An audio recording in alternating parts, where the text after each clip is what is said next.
Hello everyone, it's Maha once again. Feels like it's been forever. I think it's only been about 2.5 weeks, but I really missed you guys. I've been here, I've just been behind the scenes watching everyone else's videos and commenting and staying quiet here on my channel a little bit. And this is officially my very first video of 2017. And the topic of this video is one that is very near and dear to my heart.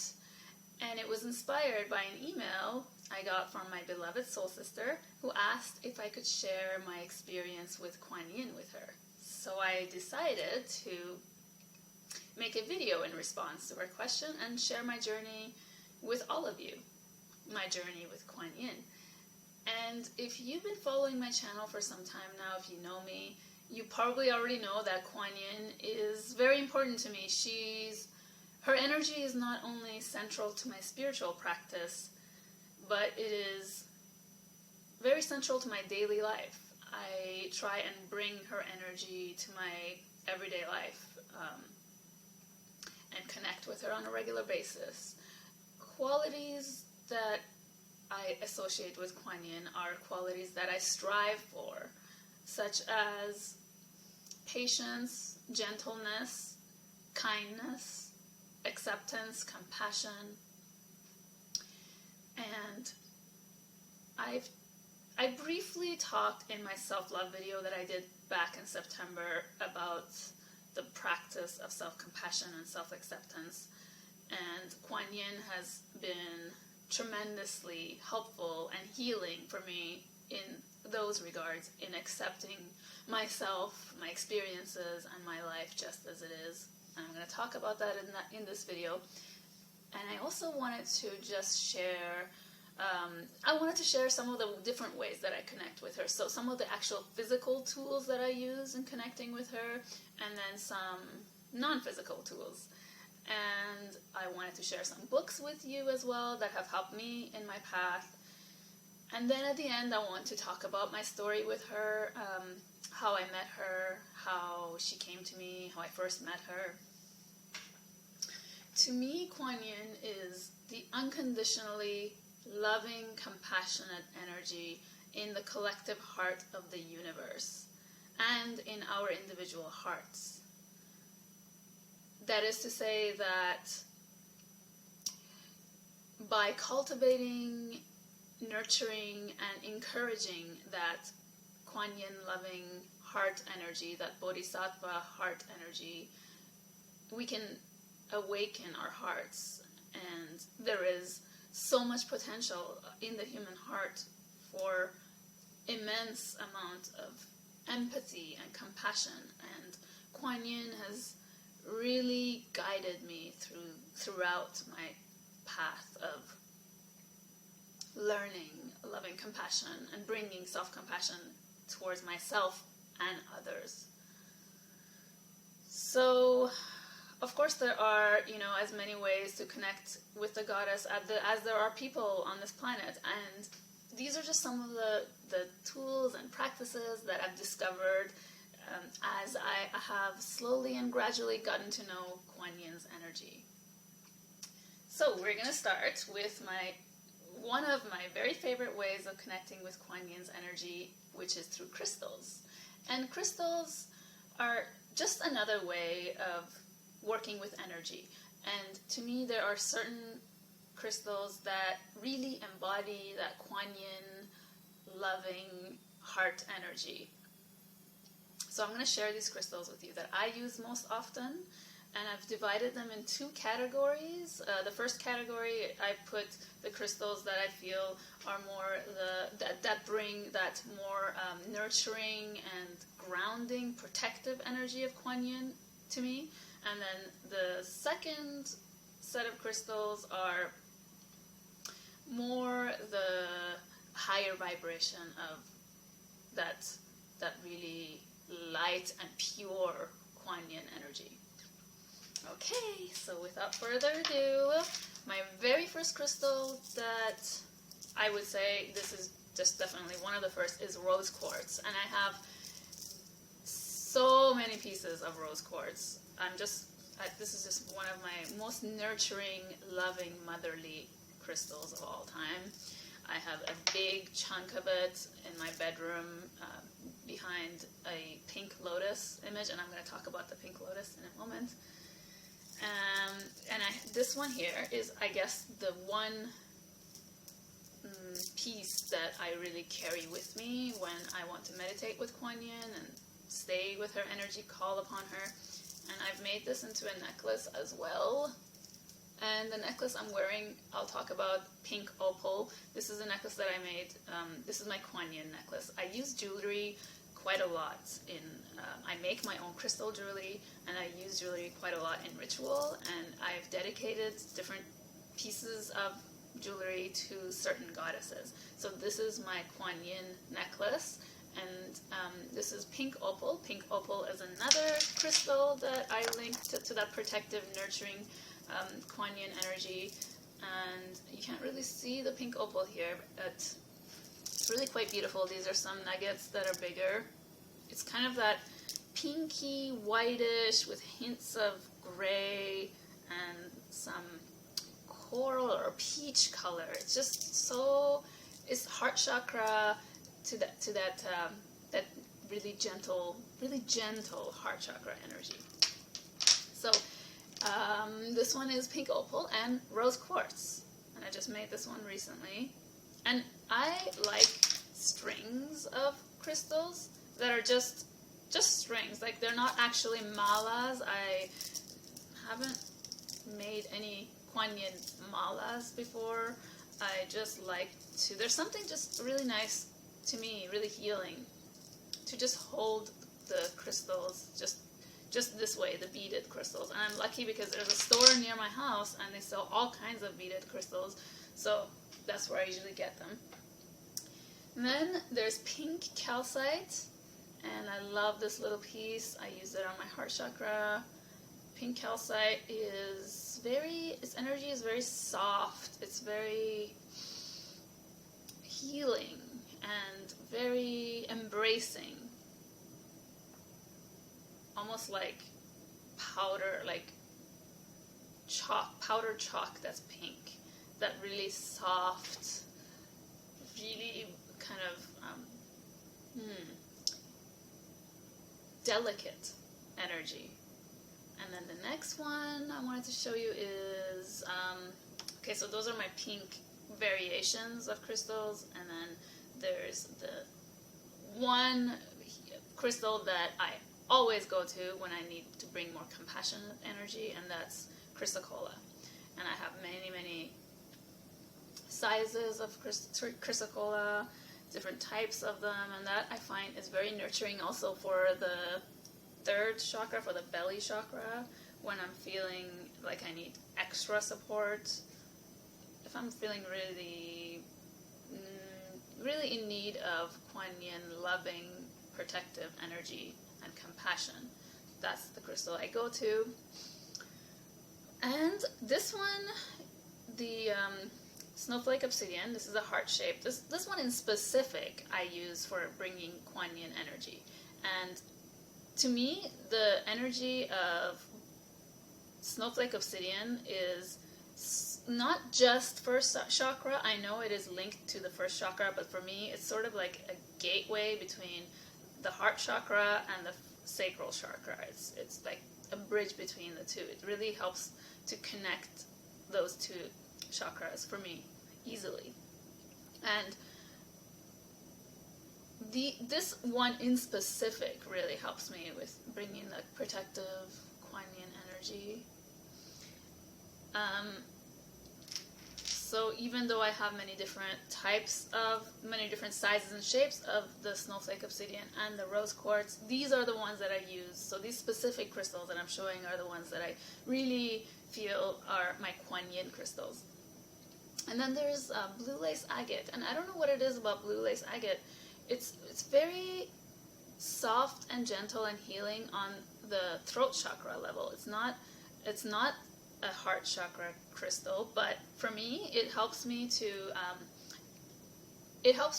speak more gently with myself. Be more when I hear myself, that self-critical voice or my own voice is not being very nice to me, this is the crystal that helps me soften that voice and to bring more kindness to that, in those internal thoughts, internal voices. And then I have, this is a found piece of marble. It's just white, it's like pure white. It's a pebble stone that I found, but this one really carries that pure grounding energy of Kuan Yin. So this one I would say kind of sits in between these two categories of pureness, high vibration, and then the grounded, protective vibration. And another one that sits in between is, for me, pink tourmaline. Pink tourmaline is so healing. It's helped me tremendously with some really, really difficult times, especially facing fears and breaking through those fears. And the one specific piece that has helped me so much and really calls on Kuan Yin energy for me is this one, which actually has lepidolite in it. This is a gorgeous piece. I love this one. And that combination of lepidolite and pink tourmaline really works. It really works to ground and then connect to that divine source that opens the heart. And a few more. One is dioptase. This one is very high vibration, so powerful, and it's the color of it is sort of like an emerald green, but not quite. It's emerald, but it's almost like turquoise emerald. This is such an intensely, amazingly loving crystal, and it's my go-to crystal when nothing else is working. It's amazing. If you haven't worked with dioptase, I really invite you to check it out because it's incredible. There's really nothing else like it. I also work with emerald, and this one is a chunk of emerald that's kind of rough and has this just like stone in it, embedded in it, and I find this one very grounding and very Kuan Yin energy. I know that emerald is linked to Venus, but this one in particular for me is just Kuan Yin. I don't know what it is about it, but that's just, if I had, I have actually one gemstone piece of emerald, and that one, it's not Kuan Yin to me at all. And that shade of green is very different from dioptase if you compare them. Dioptase has that really turquoisey green that's a little bit like Chrysocolla, but it's just intense. It's just so amazing. I can't even put it in words. It's really an experience more than anything. And then desert rose, which if I hold it in my palm chakra, I can just sit in meditation and really feel Kuan Yin surrounding me. You know, these things are hard to talk about. I'm just sharing what I can, as best as I can in words, my experience with these crystals, but these are crystals, so everyone's experience is very unique and individual. And for me, the energy of desert rose, which is selenite, by the way, and selenite, I really feel that that's the one crystal that if I were to actually see Kuan Yin in three-dimensional form, I would see her made of selenite. Like that white light just emanating from her everywhere. So that's, with desert rose, I feel like I can hold that in my palm chakra and then embody and contain that white light, like bring her to myself. And then with selenite, I feel like I can send it out as well. So if I want to send out that healing white light, loving, compassionate, have compassion for others, send compassion to others, I would use my selenite. And you know, I don't have any statues of Kuan Yin. That's one thing that I've noticed, is that I connect with Kuan Yin more in an abstract way. I don't have any images of her either, besides my oracle card that I'm going to talk about, my oracle deck and card. I don't have any posters and paintings of her. To me, the one image, the one symbol that I feel represents Kuan Yin is the symbol of the pink lotus. That's Kuan Yin to me. I don't have any, although I really love paintings of Kuan Yin and images of Kuan Yin, I don't have any posters of her anywhere, but I have all these pink lotus posters everywhere, and it didn't really occur to me until very recently when I started asking myself why it is that I have so many posters of other gods and goddesses, other deities, but I don't have any posters of Kuan Yin, and it just never felt right. It felt to me that there are so many faces of Kuan Yin, and there's not one particular face that I connect to, but I do connect with the pink lotus. And when it comes to Kuan Yin, that's for me the pink lotus. So the combination of pink lotus and rose quartz, which I've set up in my bedroom on an altar that I have set up for her, which, by the way, was totally intuitive. It kind of happened on its own. I didn't go out one day saying to myself that I'm going to create a Kuan Yin altar. It just kind of happened. I kind of had an extra desk, and things just started collecting amongst themselves, and an altar was formed before me before even realizing that I was actually making an altar.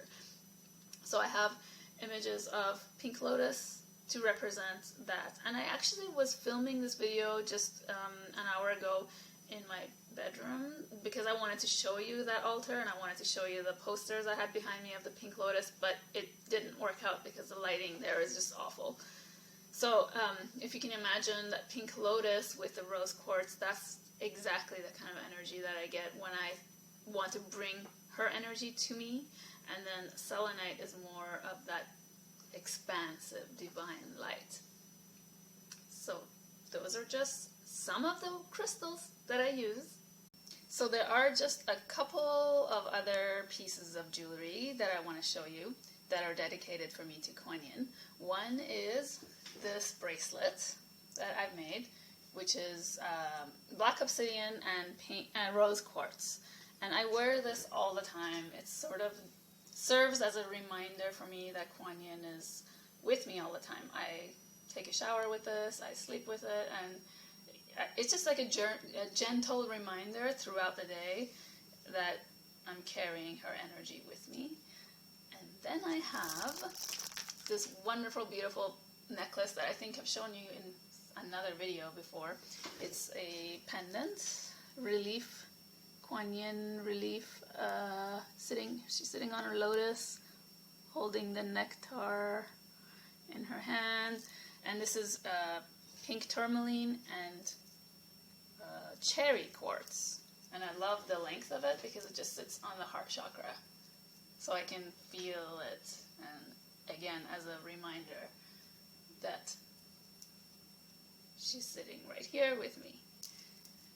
And another crystal, well, it's not technically a crystal, but it is categorized as such, that I link to Kuan Yin is pearl. And I have several strings of pearl. This is just one of them. Necklace, string, pearl. It's a reminder of that pure Kuan Yin energy. I keep saying energy, but no, there's that Kuan Yin vibration, that presence of Kuan Yin. And then I have this one, which I'm going to talk about in the last part of this video, which, by the way, might be 2 parts, depending on how long this is going to be. I feel like I have just so much to say and so much to show you, and it's probably going to be a long video, so we'll see. I might do 2 parts. And this was gifted to me by a very special woman. And this is clear quartz and jade, white jade. White jade and white agate are 2 other crystals that I feel like will be my future favorites when it comes to Kuan Yin. I haven't really explored them much yet, but just recently I've felt like I need to. So this one. And that's it as far as jewelry and as far as crystals. Another tool that I use to connect with Kuan Yin is my Kuan Yin Oracle deck, and my favorite one is this one, the Kuan Yin Oracle deck by Alana Fairchild, which I'm sure many of you know, and I know many people love this deck. This deck is just amazing. It's the only one I have that's specifically Kuan Yin Oracle. The only one that I know of besides this is the other one by Alana Fairchild. I think it's called the Wild Kuan Yin. I don't have that one. The images of this deck really speak to me. I find them very soothing and just ephemeral. The images are just so light, so gentle, so... I like the fact that these images, or her form, is not solid, if you know what I mean. It's not really rigid and solid. There's a lot of flow, which I really appreciate. The colors are just really, I mean, you can't really, I'm sure you all know this deck very well. The colors are very soothing, very somber. Just love it. Just so many different aspects of her. Usually, I found this to be true with me. Whenever I use an oracle deck, there are one or two cards that just keep coming up. And in this deck, it's the Radiant Moon of Compassion number 23. This one keeps coming up for me. And because it does come up so much, I've kind of put it on my altar almost semi-permanently. And I love the message in the book for this one. The book she doesn't really give you any historical background or any kind of, not many stories of Kuan Yin. For that, you probably need to look at an actual book of Kuan Yin, which I'll talk about, some of my favorite books. But yeah, as far as the book goes, it's just her personal messages and the channeled messages that she has gotten when working with Kuan Yin. And I mean, I spoke about this in my video about a review that I did of the Rumi Oracle by Alana Fairchild, that her book didn't really give any background information on Rumi, so it's similar with this. That's the only problem. It's not really a problem, it's just that if you're looking for that doesn't exist in this deck. But the images and just the feeling of this Oracle deck, it's just even opening the box. Every time I open it, it feels like there's such a loving, soothing, comforting energy that comes out of it. And I love how it's pink in the inside. I love the box, and I usually don't talk about boxes, but I do really love this box. And then there's one card in specific from the Goddess Oracle deck that I love the image of Kuan Yin. Just love this image of her. This is the one and only actual image of her that I sometimes put on my altar. There was a time last January when I was going through some difficult times. I had just broken up from a very serious relationship, and I had this card on my bedroom altar next to a green lotus candle, which is my Kuan Yin candle, and I'm going to show you and talk about that also at the end. And I would just light a candle and kind of bring that compassionate, loving kindness of Kuan Yin to my life. And I had this sitting for months on my altar. It was just so soothing to look at her face. Her face just emanates with so much love. I just can't stop staring at it. It's really quite amazing what it does to me. Alright, now I think I'm going to just stop here on the tools and talk about some of the practices that I do. And I do have a few other tools to share as well. Okay, so prayer and the use of mantra are another two ways that I like to connect with Kuan Yin. There are different variations of her mantra. The ones I like to use is the Tibetan version of White Tara, which is Om Tare Tu Tare Ture Soha. That's the one that I find really sounds beautiful to me. I resonate with that one quite a lot. There is a woman by the name of Kate Thompson, and she does the White Tara practice here on YouTube. She has many different guided meditations and lectures, which I will post down below if you like to have a look at those. I have incorporated a lot of her teachings also in my practice.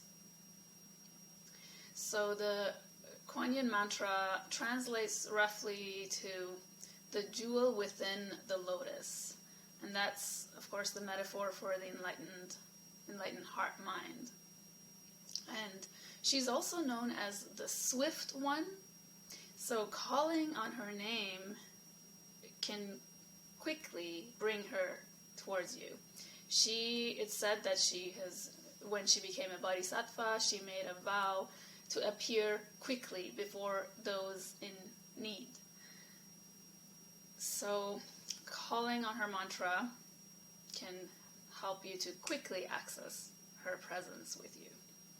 Her name, of course, means she who hears the cries of the world. And I like to repeat her name with the Vaitara mantra when I want to connect with her, when I'm meditating or in prayer. I have this bracelet that's sort of like a mala bracelet. It's made out of sandalwood, and this was gifted to me by the same woman who I will speak about. That I call her my Quan Yin lady. She's a very special person. She taught me how to use this and how to pray to Quan Yin using this. And I also like to hold this stone. It's a found stone that I had painted the pink lotus on it by my sister. And I hold that in the palm of my hand as well if I want to bring her energy towards me, if I want to connect with her in a sort of meditation, prayer, ritual level. I also like to set this on my altar or just anywhere where I feel like I want to be reminded of her energy throughout the day. Now, coming to the topic of self-compassion. Mindful self-compassion meditation has been one of the central practices for me in connecting with Quan Yin. I feel like that's one of the core aspects of my practice beyond everything else. And not only when I'm sitting in formal meditation, but trying to bring that practice to my daily, everyday life and my everyday experiences has been tremendously healing, and not only healing, but transformative. I spoke last year in one of my videos about how I had this almost breakthrough moment when I discovered that I could bring self-compassion to my feelings of anger. And since then, I found that bringing self-compassion and loving kindness to my feelings that are more challenging, sort of more difficult emotions, has been so transformative. You know, there are certain, especially when it comes to certain emotions that we don't want to admit to having, that are maybe even difficult to acknowledge. Two emotions come to my mind, which are jealousy and envy. And I can, as an example in my own personal life, 2 weeks ago I think I was watching a video or someone showed me something about a certain celebrity, and I started feeling this heavy sense of envy. It just took a few seconds. I acknowledged it, and immediately and almost naturally, because I've been practicing self-compassion and loving kindness meditation, I brought the picture of this particular celebrity in my mind. I brought her picture to mind, and I brought loving kindness and compassion projected towards them and to the thought, to the feeling, to the emotion. Just so simply, just by repeating, may this person be content and free from suffering. May this person be content and free from suffering. And just doing that immediately transformed the emotion. It was no longer the typical patterns that I may fall into where I judge myself for having that emotion, or I feel guilty, like I shouldn't feel that, it's not nice, all those thoughts. Instead of that, it was just like, it just feeling of lightness and this almost like a smile in the heart came over. It was really amazing, really. It's just such a simple practice and a beautiful way to bring that presence of the Bodhisattva heart, the presence of Kuan Yin into my daily life with those difficult or so-called difficult, maybe challenging emotions. And it has been really, really tremendously transformative and empowering. And I think that's all I'm going to say about these practices. I want to show you a couple more things. One is just a little thing that I just bought from a secondhand shop the other day. This little, what do you call this? Maybe it's a finger rosary. It is a rosary, but it's a tiny one. I've never seen one like this. I guess it's a finger rosary. I guess it has a cross on it and Mother Mary. And Mother Mary is another emanation of Kuan Yin, you could say. So I'm going to keep this, but I think I'm going to change the cross to a heart or something else that if I find something that's suitable, or if I could find a pendant of Kuan Yin. And I think this is a nice prototype for some future rosaries that I may make. And this is great for prayer and meditation, although I haven't used this yet. And then one final little piece is my Tibetan Bell, which I love so much. It's got so much detailing on it too. I love the sound of this. It's amazing how when you can follow the sound of a bell with your sense of hearing, it just kind of quietens the mind. And I use this bell to call on the energy and the presence of Kuan Yin and to create sacred space before meditation or any workings that I do. And that's it. So those are just some of the things, and I'm going to stop this video now and I'll make a part 2 coming up very soon. Thank you so much, everybody, for being here, for listening, and I would love to hear what your thoughts are on this video. If you want to share your practices, do you practice with Kuan Yin? Do you practice with crystals in the way that I do? Did any of these rituals or tools call to you? Thank you again for watching, and I'm sending you many, many blessings and lots of love. See you in the next video. Bye.